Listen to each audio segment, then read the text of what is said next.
नमस्कार दोस्तों कहानी को वीडियो को पूरा देखिएगा और लाइक करिएगा, सब्सक्राइब करिएगा। अंतिम इच्छा। समय के साथ साथ राजा कृष्णदेव राय की माता बहुत वृद्ध हो गई थी।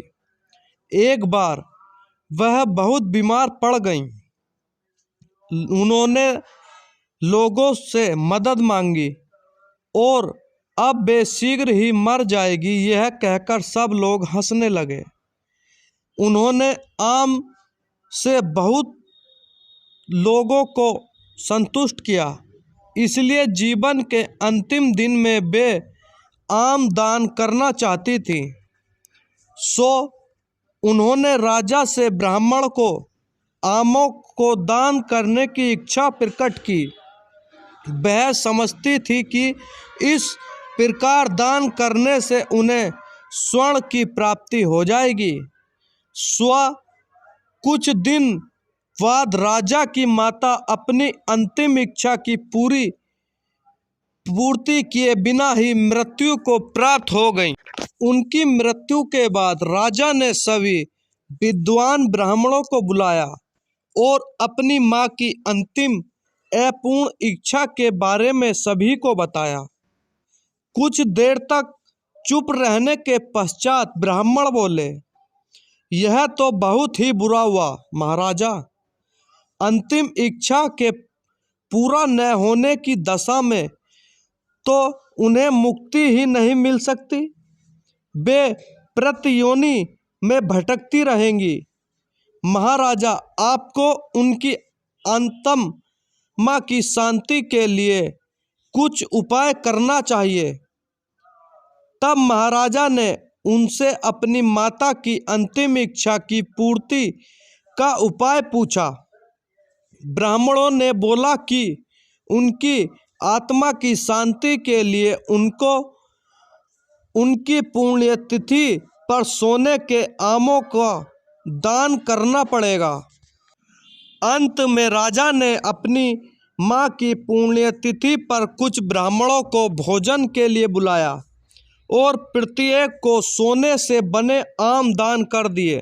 जब तेनाली राम को यह पता चला तो वह तुरंत समझ गया कि ब्राह्मण लोग राजा की सफलता तथा भोलेपन का फायदा उठा रहे हैं। सो उसने उन ब्राह्मणों को पाठ पढ़ाने की एक योजना बनाई। अगले दिन तेनाली राम ने ब्राह्मणों को निमंत्रण भेजा।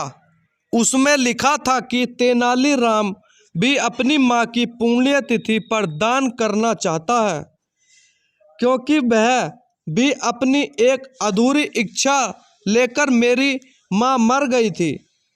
जब उसे यह पता चला कि उसकी मां की अंतिम इच्छा पूरी न होने के कारण प्रेत योनि में भटक रही है, वह बहुत ही दुखी है और चाहता है कि जल्दी उसकी मां की आत्मा को शांति मिले। ब्राह्मणों ने सोचा कि तेनाली राम के घर से भी बहुत अधिक दान मिलेगा, क्योंकि वह शाही विशुद्धक है। सभी ब्राह्मण निश्चित दिन तेनाली राम के घर पहुंच गए। ब्राह्मणों को स्वादिष्ट भोजन परोसा गया। भोजन करने के पश्चात सभी दान मिलने की प्रतीक्षा करने लगे।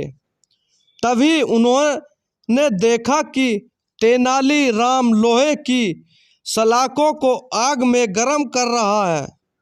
पूछने पर तेनाली राम बोला, मेरी मां फेफड़े के दर्द से परेशान थी। मृत्यु के समय उन्होंने बहुत तेज दर्द हुआ और वह स्वर्गलोक के लिए सिधार गईं, लेकिन उनकी अंतिम इच्छा पूरी नहीं हुई। इससे पहले कि मैं गर्म सलाखों से उनकी सिकाई करता, वह मर चुकी थी। अब उनकी आत्मा की शांति के लिए मुझे आपके साथ वैसा ही करना पड़ेगा जैसा कि उनकी मां ने अंतिम इच्छा की थी। यह सुनकर ब्राह्मण बौखला गए। वे वहां से तुरंत चले जाने के लिए रवाना होते रहे। वे गुस्से में तेनाली राम से बोले कि हमें दर्द तो बहुत होगा, इससे गरम सलाखों से दोगुने पर तुम्हारी माँ की अंतिम इच्छा शांति कैसे मिलेगी। नहीं महाशय, मैं झूठ नहीं बोल रहा। यदि सोने के आम दान में देने से महाराज की माँ की आत्मा को स्वर्ग प्राप्त होगा तो मैं भी अपनी माँ की अंतिम इच्छा पूरी कर रहा हूँ। यह सुनकर ही सभी ब्राह्मण समझ गए कि तेनालीराम क्या कहना चाहता है।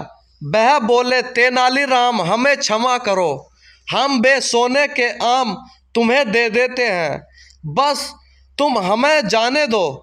तेनालीराम ने सोने के आम लेकर ब्राह्मणों को जाने दिया, परंतु एक लालची ब्राह्मण ने सारी बात राजा को जाकर बता दी। यह सुनकर राजा क्रोधित हो गए और उन्होंने तेनालीराम को बुलाया। वे बोले, तेनालीराम, यदि तुम्हें सोने के आम चाहिए थे तो मुझसे मांग लेते। तुम इतने लालची कैसे हो गए कि तुमने ब्राह्मणों के सोने के आम ले लिए। महाराजा, मैं लालची नहीं हूँ। अपितु मैं उनकी लालच की प्रवृत्ति को रोक रहा था। यदि वे आपकी माँ की पुण्यतिथि पर सोने के आम ग्रहण कर सकते हैं तो मेरी माँ की पुण्यतिथि पर लोहे की गर्म सलाखों क्यों नहीं झेल सकते। राजा तेनालीराम की बातों का अर्थ समझ गया। उन्होंने ब्राह्मणों को बुलाया और उन्होंने भविष्य में लालच त्यागने को कहा।